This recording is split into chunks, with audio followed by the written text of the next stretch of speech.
Ndagushimiye kandi cyane kuba wisemo gukomeza kugenda ukurikiranira hafi gahunda zose umuyoboro mugari wa Ragarazi ya Afrika kuri ubu ukomeje kugenda utegura kandi ukomeje kugenda ukugezaho muri rusange. Uyu munsi turi tariki 24 ukwezi kwa 11 umwaka n'ibihumbi 2025. None what is breaking news?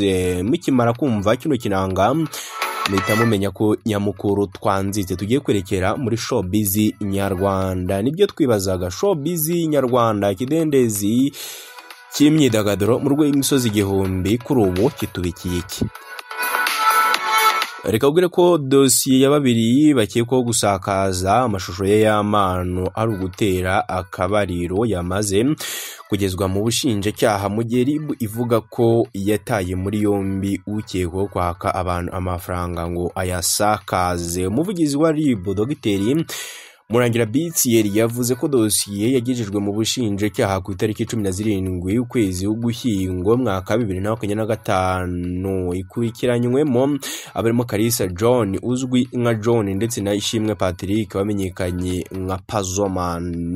Reka ubwire ko ku wa 18 Ugushyingo umwaka w'ibihumbi 2025 RIB yataye muri yombi witwa Ishimwe François ukekwaho kwaka abantu amafaranga kugira ngo abasangize amashusho y'amano ari ugutera akabariro. Urwego rw'igihugu rw'ubugenzacyaha RIB rumaze igihe mu iperereza rigamije kugera kuri buri wese wasakaje amashusho y'amano ari ugutera akabariro n'umukunzi we witwa Uwineza Diane.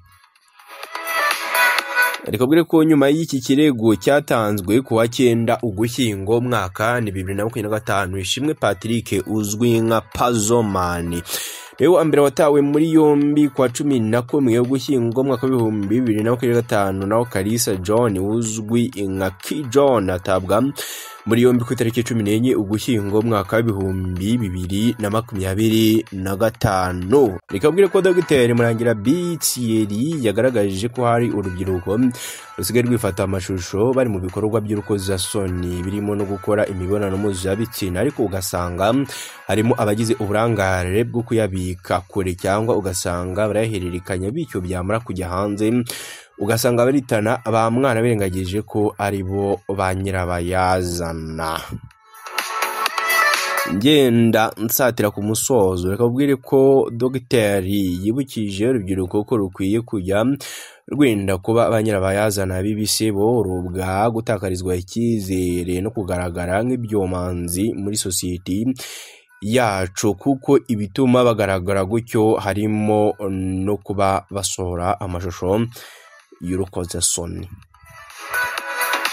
Ndagushimiye kubana nanjye hano kuri Ragarazi ya Afrika. Ukomeze unogerwe n'izindi gahunda zose dukomeza kugenda dutegura kandi dukomeza kugenda tukugezaho.